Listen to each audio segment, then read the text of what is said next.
La penumbra de aquel apartamento parecía absorber cualquier rastro de esperanza que intentara filtrarse por las persianas rotas. Mateo se encontraba sentado frente a una mesa de madera astillada, con la mirada perdida en una mancha de humedad que decoraba la pared. Hubo un tiempo en que su nombre resonaba en las altas esferas, cuando los trajes a medida y las cenas de lujo eran su rutina. Sin embargo, aquel éxito se había desvanecido como el humo, dejando tras de sí deudas, juicios y una soledad aplastante. El aire se sentía denso, cargado con el olor rancio del café, un reflejo de su estado emocional gris y resentido que lo mantenía prisionero en su propia amargura. Cada pensamiento de Mateo era un dardo lanzado hacia el pasado. Se pasaba las horas rumiando sobre la supuesta traición de sus antiguos socios y maldiciendo una economía que le había dado la espalda. Para él, el destino era un verdugo cruel que disfrutaba viéndolo caer desde la cima hasta el abismo de la ruina. No había espacio para la autocrítica. Solo existía el odio hacia aquellos que conservaban lo que él perdió y un desprecio por la injusticia de un mundo que le arrebató su identidad. En su corazón, la gratitud era un concepto ajeno, una debilidad de los ingenuos que no entendían la realidad. En el mismo edificio, el señor Julián, el conserje anciano, desafiaba toda su lógica. Era un hombre cuya ropa desgastada contrastaba con la paz que emanaba de sus poros. Mateo solía observarlo desde su ventana, viendo cómo Julián saludaba a todos con una sonrisa auténtica y acariciaba a un gato callejero como si fuera el tesoro más valioso del planeta. Para Mateo, aquella alegría era un insulto personal, una farsa de alguien que no entendía lo miserable que podía ser la vida. Su escepticismo se alimentaba de la idea de que Julián era feliz simplemente porque no tenía nada que perder, lo que hacía su paz barata y carente de significado. Una tarde lluviosa, Mateo salió de su apartamento con los nervios a flor de piel. Al cruzarse con Julián en el pasillo, el anciano lo saludó con su habitual cortesía. Fue entonces cuando Mateo explotó, descargando su frustración contra el hombre que solo le ofrecía bondad. Con voz áspera, le preguntó cómo podía sonreír mientras barría suelos mugrientos por un sueldo miserable en un mundo tan injusto. Mateo quería romper esa calma. Deseaba que el anciano compartiera su miseria para no sentirse tan solo. Pero Julián no se ofendió ni retrocedió. En cambio, lo miró con unos ojos claros que parecían ver mucho más allá de la superficie de aquel hombre roto. Con una serenidad profunda, Julián le dijo que la felicidad no dependía de lo acumulado, sino de cómo se mira lo que ya se posee en el presente. Antes de que Mateo replicara, el anciano le lanzó un desafío inusual: encontrar 3 cosas pequeñas por las que estar agradecido antes de que el día terminara. Julián le aseguró que, si lo hacía con honestidad, algo dentro de él empezaría a cambiar. Mateo soltó una carcajada seca, calificando la idea como una tontería. Sin embargo, al regresar a su soledad, las palabras de Julián se quedaron flotando en el aire, imposibles de ignorar. Esa noche, el silencio se sintió más pesado que de costumbre. Mateo intentó distraerse, pero su mente volvía a la propuesta del conserje. Mientras buscaba algo que comer en una de sus cajas, sus dedos rozaron una vieja fotografía bajo un montón de papeles. Al limpiarla, se encontró con los rostros sonrientes de su familia en un día de verano de otra vida. La imagen lo golpeó con fuerza, trayendo recuerdos de risas y conexión que no tenían relación alguna con el dinero. En ese instante de vulnerabilidad, el desafío de Julián ya no le pareció tan ridículo. Antes de continuar, suscríbete al canal y cuéntanos en los comentarios desde dónde nos estás viendo. La noche avanzaba y Mateo observaba la fotografía bajo la luz de una bombilla parpadeante.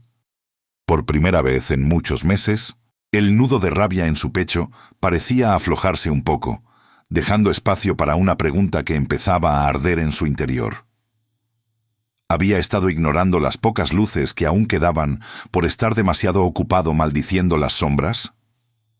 La respuesta no era clara, pero la semilla de la duda había sido plantada en su alma, invitándolo a una reflexión profunda que cambiaría su destino para siempre. Mateo despertó con la imagen de la vieja fotografía grabada en su mente, una punzada de nostalgia que ya no se sentía tan agria como de costumbre. Con un suspiro cargado de un escepticismo que aún luchaba por no ceder, buscó una libreta vieja con las tapas gastadas entre el desorden de su escritorio y con trazos inseguros anotó las primeras palabras del reto sugerido por Julián. El calor reconfortante del café matutino y la solidez de las paredes que aún lo protegían del viento helado del exterior. Al principio, el ejercicio le pareció una tarea mecánica, vacía y casi humillante. Una distracción infantil para un hombre que lo había perdido todo en la selva de los negocios. Sin embargo, a medida que los días se sucedían, algo sutil, pero profundo, comenzó a transformarse en su percepción cotidiana.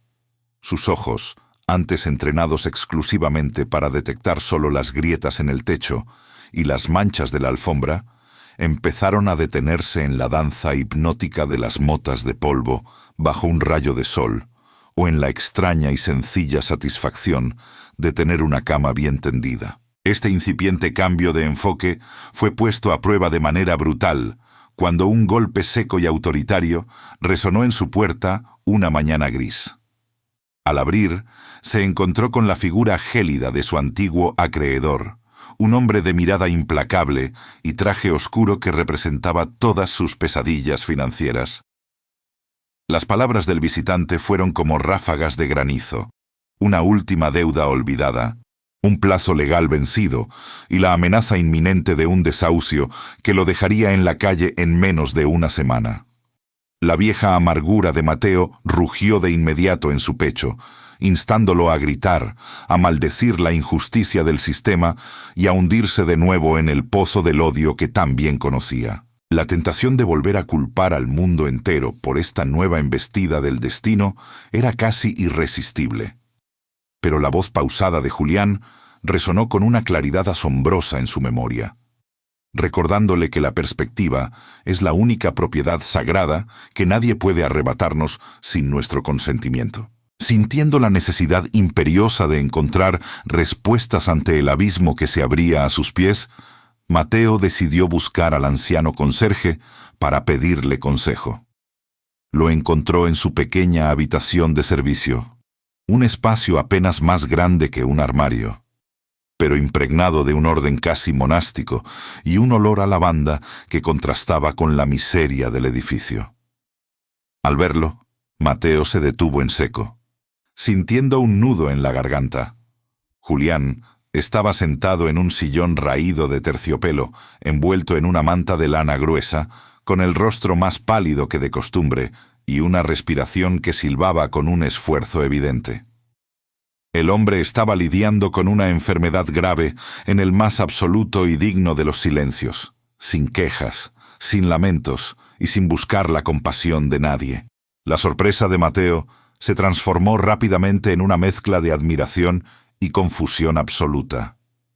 ¿Cómo era posible que alguien que enfrentaba el final de su camino con tal fragilidad física pudiera conservar esa mirada cristalina y una paz que parecía blindada contra cualquier tormenta externa?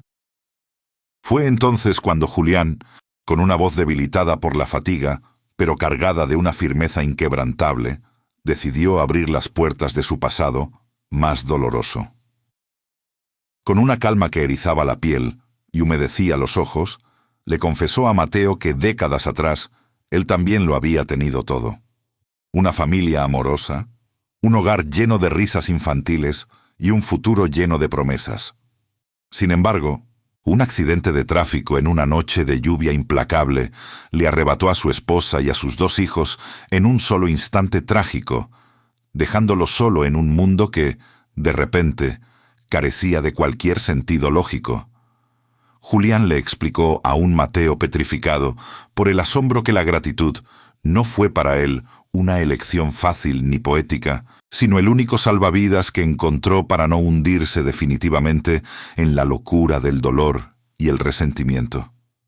Aprendió, a través de años de soledad, a agradecer por el tiempo bendito que tuvo con ellos, por el aire que todavía entraba con dificultad en sus pulmones y por la oportunidad diaria de servir a otros, entendiendo finalmente que la paz no es la ausencia total de problemas o tragedias, sino la presencia de un corazón que sabe valorar lo que queda, por pequeño o insignificante que parezca, a los ojos de los demás. Mateo regresó a su apartamento con el alma en carne viva y la mente en una revolución silenciosa. La revelación de Julián había destrozado por completo su idea de que su propio sufrimiento era único o el más pesado del mundo. Comprendió que había estado viviendo como un mendigo emocional en medio de un banquete de pequeñas bendiciones que simplemente había decidido ignorar. La amenaza del acreedor seguía allí, latente y peligrosa, pero el miedo ya no tenía el mismo poder paralizante y destructivo sobre él. Justo cuando se sentaba a la mesa a reflexionar sobre sus próximos pasos, su teléfono móvil, que apenas había sonado en esos meses de ostracismo voluntario, comenzó a vibrar con una insistencia casi agresiva. En la pantalla apareció el nombre de un antiguo socio de la empresa, alguien que había desaparecido cobardemente cuando las acciones cayeron al vacío. Al contestar, la voz al otro lado le ofreció, con un tono seductor, una salida rápida y lucrativa, una oportunidad de inversión clandestina que le devolvería su antiguo estatus de lujo y su fortuna de inmediato. Sin embargo, tras las promesas de opulencia, Mateo detectó rápidamente el rastro inconfundible de la corrupción y la traición que el plan requería para tener éxito. Era la oportunidad de su vida para recuperar su pasado, pero el precio sería sacrificar su integridad y la paz interior que apenas comenzaba a brotar. Mateo sostuvo el teléfono contra su oído, sintiendo el pulso acelerado en su sien, mientras la voz de su antiguo socio desgranaba una red de mentiras lucrativas que prometían devolverle la vida de seda y mármol que tanto había añorado. Por un instante, el brillo de la codicia nubló su juicio. Recordó el tacto del cuero en los coches de lujo y la sensación de poder absoluto que da el dinero. Sin embargo, al mirar alrededor de su pequeña habitación, sus ojos se posaron en la libreta donde había anotado sus motivos diarios de gratitud. Aquellos trazos representaban un tesoro que ninguna cuenta bancaria podría comprar: la claridad de su conciencia y la libertad de mirar a los demás a los ojos sin vergüenza. Con una firmeza que lo sorprendió incluso a él mismo, Mateo interrumpió la verborrea de su interlocutor y rechazó la oferta con una calma glacial. Ya no era el hombre que se vendía por miedo. Ahora entendía que la verdadera ruina no era la pobreza, sino habitar una mansión con el alma hipotecada al engaño. Esa misma tarde, Mateo citó al acreedor en una pequeña plaza pública, lejos del ambiente opresivo de las oficinas legales.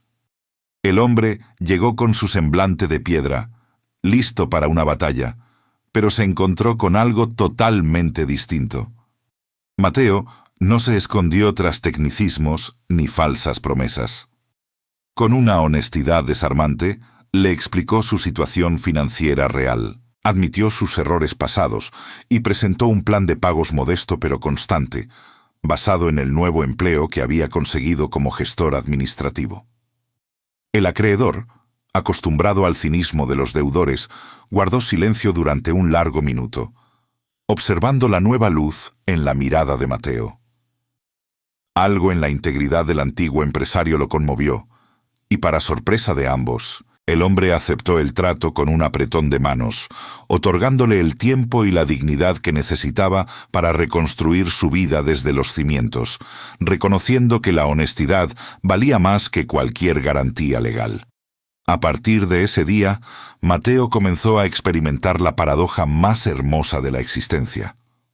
Cuanto más entregaba de sí mismo, más abundante se sentía su propia vida. Empezó a dedicar sus horas libres a colaborar en un comedor comunitario local, utilizando sus conocimientos de contabilidad para ayudar a familias en situaciones desesperadas.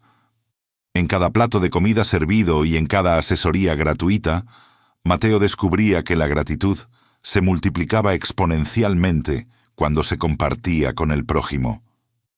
Su apartamento, antes oscuro y frío, se llenó de una calidez que las lámparas más caras nunca pudieron otorgarle, reflejando la paz que finalmente había echado raíces en su interior.